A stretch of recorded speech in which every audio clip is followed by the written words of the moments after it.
Merhaba, Hamza ben. Biz 7 kardeşiz. En küçükleri benim. Daha yakına.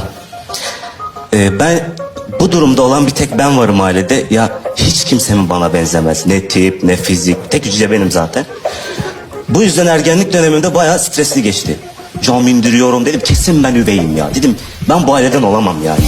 Camları indirdim, abime küfürler savuruyorum.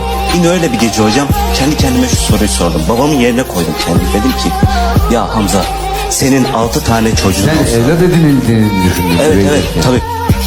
Altı normal oldu. Evet hepsi gayet normal. Bir minyatürsen olunca Evet. dedim beni evlat edindi dedi. Galiba. Ama sonra şu soruyu sordum kendi kendime. Dedim ki ya Hamza, senin 6 tane çocuğun olsa 7.'yi üvey olarak alır mıydın?